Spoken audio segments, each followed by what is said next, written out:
Hey everyone, welcome to this explainer. Today, we're diving into a total culinary game changer we found that takes a notoriously complex traditional Thai dish, hor mok, or Thai curry custard, and transforms it into something you can literally whip up on a random Tuesday night, even in a tiny apartment kitchen. If you love Thai food, you already know this dish is absolutely packed with flavor. But making it, well, it usually requires a ton of specialized gear. But not anymore. We're going to make this incredibly simple for any beginner to tackle. Look, if you're new to cooking or just someone living in a modern condo, this exact problem has probably stopped you right in your tracks. You're craving authentic hor mok, but you're discouraged by the lack of a steamer or banana leaves, right? Traditional recipes always demand this massive multi-tier steamer setup, intricate folding of banana leaf cups that feels like extreme origami, and sometimes even a porous clay pot to mix it all perfectly. It's super intimidating. It's exactly the kind of thing that makes you just give up and order takeout. But today, we're going to completely bypass all of those common pain points and show you how to get that exact same authentic flavor and texture using just basic, everyday kitchen tools. All right, let's jump right into Section 1, Secret Tools Replacing Banana Leaves. So traditionally, the barriers to entry here are sky high.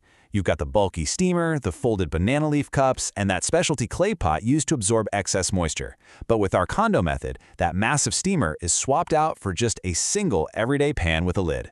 Those complicated banana leaf cups, we're replacing them with an edible vegetable base. And the fancy clay pot, you literally just use a standard mixing bowl. Suddenly, this super complex dish feels totally manageable, doesn't it? Honestly, this is the most brilliant part of the whole condo hack. How it totally solves the banana leaf cup problem. Instead of crafting a tiny vessel to hold your curry custard, you just build an edible foundation right there in the pan. By layering vegetables like cabbage leaves, noni leaves, sweet basil, or lemon basil right at the bottom, you create this natural, incredibly flavorful bed for the seafood custard to sit on. Not only does this completely eliminate the need for banana leaves, but as these veggies cook, they release amazing aromas and soak up all those delicious curry flavors. You literally get to eat your own steamer basket. Moving right along to Section 2, Coconut Milk and Texture Secrets. Okay, to really understand what we're aiming for here, we have to define the perfect hor mok. It needs to be, quote, bouncy and viscous. It absolutely shouldn't be a watery soup, but it also shouldn't be a hard, dense cake. It needs to be firm, slightly springy when you touch it, and thick enough to hold its shape. Now, traditionally, that unglazed clay pot helps you get there by pulling excess water right out of the fish paste as you stir. But since we're using a regular metal or plastic mixing bowl in our condo kitchen, our source reveals a very specific technique to force the proteins in the scraped fish, the egg, and the red curry paste to bind together tightly. This right here is the absolute golden rule of the condo hor mok hack. Beat the dry ingredients until damp before adding coconut milk later. Listen, if there is only one thing you take away from this entire explainer, let it be this. The single biggest mistake beginners make is throwing everything, the fish, the egg, the curry paste, and all that liquid coconut milk into the bowl all at once. If you do that in a regular mixing bowl, it's game over. It will never thicken up, it's just going to stay totally liquid. You absolutely have to hold that liquid back at first. So, here is the crucial, chronological three-step process you need to follow. Step 1. Mix your scraped fish, something sticky like clown featherback or a good whitefish, with your red curry paste and your egg. But remember, absolutely no coconut milk yet. Step 2. Beat this mixture vigorously. You are going to stir and mash it until you literally see the texture transform. It's going to pull together into a single, sticky, highly viscous mass that actually feels bouncy against your spoon. Only after you've achieved that perfect bouncy bind do you move to Step 3, which is gradually stirring in your coconut milk. By adding the liquid slowly at the very end, you stay in total control of the volume. You can stop adding milk exactly when the mixture hits that perfect, thick, custard-like consistency. Let's pull it all together in Section 3, Steps to Pan-Cooked Deliciousness. Here is exactly how you build this masterpiece directly in your everyday frying pan. First, lay down those edible base layers we talked about, your cabbage, your basil, those noni leaves. Now, quick pro tip here. If you actually happen to have a tiny flat piece of banana leaf lying around, you can slide it at the very bottom of the pan under the veggies. It's definitely not required, but it does help you lift the final dish out easily later and adds a nice hint of traditional aroma. Next, just pour that perfectly bouncy, thick fish and curry mixture right over your vegetables.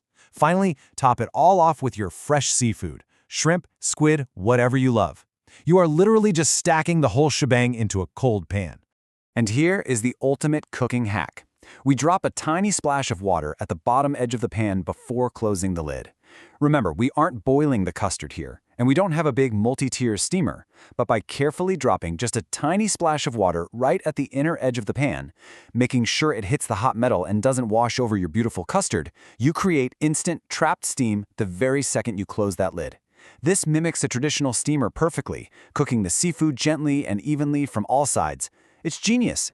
10. That is the maximum number of minutes you're going to need. Just turn your stove to a medium-low heat and let that trapped steam do its magic. In just 8 to 10 minutes, depending on how thick you made your layers, this incredibly complex-tasting, restaurant-quality seafood dish is baked and steamed to absolute perfection. It is incredibly fast. Now, while your hor mok is steaming away for those 10 minutes, you can do these quick finishing touches because, hey, we eat with our eyes first, right? Step 1. Simmer a little bit of coconut milk with just a pinch of rice flour or cornstarch. This is going to thicken it up into a really beautiful stark white glaze. Step 2. Drizzle that thickened coconut cream right over your hot cooked hor mok. And step 3. The garnish. Thinly slice up some kaffir lime leaves and juliana red chili. Here's a really cool aesthetic secret for you. Soak those sliced chilies in water for a few minutes beforehand. They will naturally curl up into these beautiful little ribbons, making your condo-cooked meal look like it just came straight out of a high-end Thai kitchen. So, what does this all mean for you?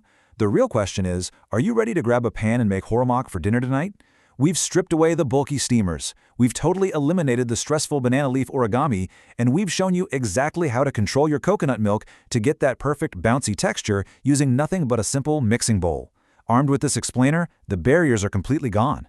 The only thing left to do is try it out for yourself. Thanks so much for joining me on this deep dive. Now go get into the kitchen and start experimenting.